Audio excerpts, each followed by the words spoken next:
The caterpillar and Alice looked at each other for some time in silence. At last the caterpillar took the hookah out of its mouth, and addressed her in a languid, sleepy voice. "Who are you?" said the caterpillar. This was not an encouraging opening for a conversation.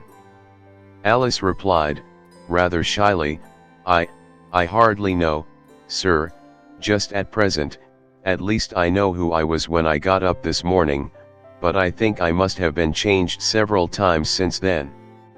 "What do you mean by that?" said the caterpillar, sternly. "Explain yourself."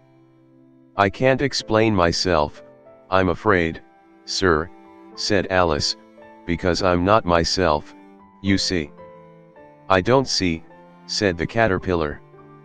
"I'm afraid I can't put it more clearly," Alice replied, very politely, "for I can't understand it myself, to begin with, and being so many different sizes in a day is very confusing."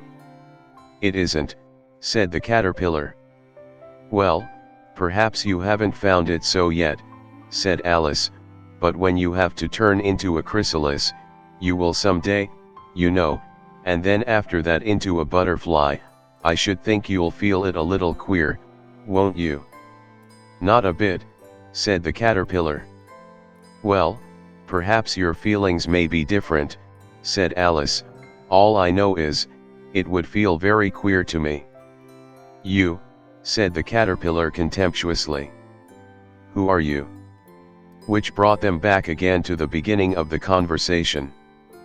Alice felt a little irritated at the caterpillars making such very short remarks, and she drew herself up and said, very gravely, "I think you ought to tell me who you are, first."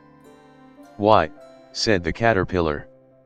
Here was another puzzling question, and, as Alice could not think of any good reason, and the caterpillar seemed to be in a very unpleasant state of mind, she turned away. "Come back," the caterpillar called after her. "I've something important to say." This sounded promising, certainly. Alice turned and came back again. "Keep your temper," said the caterpillar. "Is that all?" said Alice, swallowing down her anger as well as she could. "No," said the caterpillar. Alice thought she might as well wait, as she had nothing else to do, and perhaps after all it might tell her something worth hearing. For some minutes it puffed away without speaking, but at last it unfolded its arms, took the hookah out of its mouth again, and said, "So you think you're changed, do you?" "I'm afraid I am, sir," said Alice. "I can't remember things as I used, and I don't keep the same size for 10 minutes together." "Can't remember what things?" said the caterpillar. "Well, I've tried to say how doth the little busy bee, but it all came different." Alice replied in a very melancholy voice. "Repeat, you are old, Father William," said the caterpillar. Alice folded her hands, and began, "You are old, Father William," the young man said, "and your hair has become very white, and yet you incessantly stand on your head. Do you think, at your age, it is right?" "In my youth," Father William replied to his son, "I feared it might injure the brain, but, now that I'm perfectly sure I have none, why, I do it again and again." "You are old," said the youth, "as I mentioned before, and have grown most uncommonly fat, yet you turned a back somersault in at the door. Pray, what is the reason of that?" "In my youth," said the sage, as he shook his grey locks, "I kept all my limbs very supple by the use of this ointment, 1 shilling the box, allow me to sell you a couple." "You are old," said the youth, "and your jaws are too weak for anything tougher than suet, yet you finished the goose, with the bones and the beak. Pray, how did you manage to do it?" "In my youth," said his father, "I took to the law, and argued each case with my wife, and the muscular strength, which it gave to my jaw has lasted the rest of my life." "You are old," said the youth, One would hardly suppose that your eye was as steady as ever, yet you balanced an eel on the end of your nose. What made you so awfully clever?" "I have answered 3 questions, and that is enough," said his father. "Don't give yourself airs. Do you think I can listen all day to such stuff? Be off, or I'll kick you downstairs." "That is not said right," said the caterpillar. "Not quite right, I'm afraid," said Alice, timidly. "Some of the words have got altered." "It is wrong from beginning to end," said the caterpillar, decidedly, and there was silence for some minutes. The caterpillar was the first to speak. "What size do you want to be?" it asked. "Oh, I'm not particular as to size," Alice hastily replied, "only one doesn't like changing so often, you know." "I don't know," said the caterpillar. Alice said nothing. She had never been so much contradicted in all her life before, and she felt that she was losing her temper. "Are you content now?" said the caterpillar. "Well, I should like to be a little larger, sir, if you wouldn't mind," said Alice. 3 inches is such a wretched height to be." "It is a very good height indeed," said the caterpillar angrily, rearing itself upright as it spoke. It was exactly 3 inches high. "But I'm not used to it," pleaded poor Alice in a piteous tone. And she thought to herself, "I wish the creatures wouldn't be so easily offended." "You'll get used to it in time," said the caterpillar, and it put the hookah into its mouth, and began smoking again. This time Alice waited patiently until it chose to speak again. In a minute or two the caterpillar took the hookah out of its mouth, and yawned once or twice, and shook itself.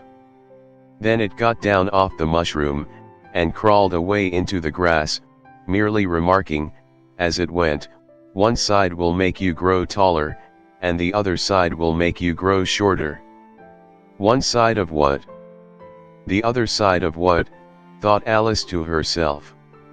"Of the mushroom," said the caterpillar, just as if she had asked it aloud, and in another moment it was out of sight. Alice remained looking thoughtfully at the mushroom for a minute, trying to make out which were the 2 sides of it, and, as it was perfectly round, she found this a very difficult question. However, at last she stretched her arms round it as far as they would go, and broke off a bit of the edge with each hand. "And now which is which?"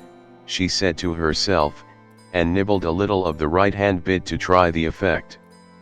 The next moment she felt a violent blow underneath her chin. It had struck her foot. She was a good deal frightened by this very sudden change, but she felt that there was no time to be lost, as she was shrinking rapidly, so she set to work at once to eat some of the other bit. Her chin was pressed so closely against her foot, that there was hardly room to open her mouth, but she did it at last, and managed to swallow a morsel of the left-hand bit. "Come, my head's free at last," said Alice in a tone of delight, which changed into alarm in another moment, when she found that her shoulders were nowhere to be found. All she could see, when she looked down, was an immense length of neck, which seemed to rise like a stalk out of a sea of green leaves that lay far below her. "What can all that green stuff be?" said Alice. "And where have my shoulders got to? And oh, my poor hands, how is it I can't see you?" She was moving them about, as she spoke, but no result seemed to follow, except a little shaking among the distant green leaves. As there seemed to be no chance of getting her hands up to her head, she tried to get her head down to them, and was delighted to find that her neck would bend about easily in any direction, like a serpent. She had just succeeded in curving it down into a graceful zigzag, and was going to dive in among the leaves, which she found to be nothing but the tops of the trees under which she had been wandering, when a sharp hiss made her draw back in a hurry. A large pigeon had flown into her face, and was beating her violently with its wings. "Serpent!" screamed the pigeon. "I'm not a serpent," said Alice indignantly. "Let me alone."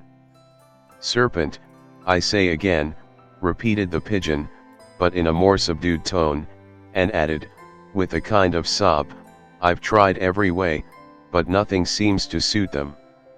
"I haven't the least idea what you're talking about," said Alice.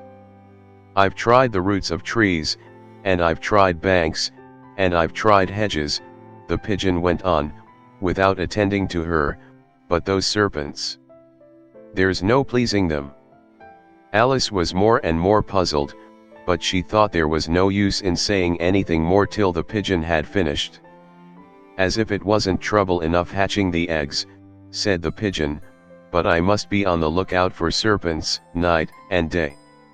Why, I haven't had a wink of sleep these 3 weeks." "I'm very sorry you've been annoyed," said Alice, who was beginning to see its meaning. "And just as I'd taken the highest tree in the wood," continued the pigeon, raising its voice to a shriek, "and just as I was thinking I should be free of them at last, they must needs come wriggling down from the sky. Ugh, serpent." "But I'm not a serpent, I tell you," said Alice. I'm a well." "What are you?" said the pigeon. "I can see you're trying to invent something."